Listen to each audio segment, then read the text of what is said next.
හරි සුබ උදෑසනක් යාළුවෝ හැමෝටම සුපුරුදු විදිහටම අදත් තරංග වීඩියෝ එකක් අද සිද්ධ වෙන්නේ දෙවෙනි හීහාන එක. ඒ කියන්නේ සාමාන්‍යයෙන් අපි කියන්නේ දෙහි හානවා කියලා කියන්නේ මේකට. එතකොට මේ අර බින්හී ආපු කතාවම තමයි වෙන්නේ.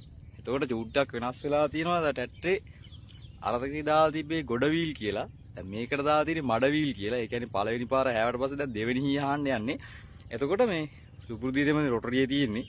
එතකොට මේකෙදි මේ පොළොව අර මුලින්ම තිබ්බා වගේ පොළොව යට කඩාගෙන යන්නේ අපි අර කඩපු පොළොව ඒ කියන්නේ දැන් මඩ කරන එක තමයි කරන්නේ. එතකොට ඉස්සෙල්ලා අපි ආවේ දික් හතර නම් දැන් අහන්නේ නැහැ හරස් හතට.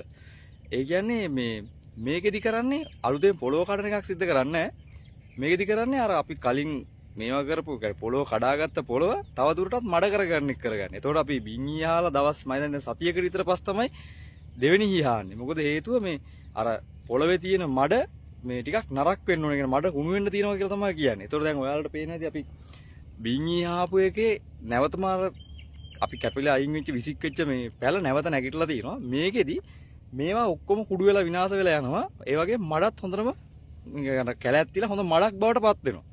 තව පෝරු ගන්න තියෙනවා. ඒක කරන්නේ මඩ මට්ටම් කරන එක. අද කරන්නේ දෙවෙනි හීහාන එක. ඒතකොට දෙයියේදි වෙන්නේ ඒක තමයි. ඒ කියන්නේ අපි කියන්නේ දෙයිය හානවා කියලා කියන්නේ. හරි. එහෙනම් අපි ඒ වැඩේට ලැහැත්තියෝ.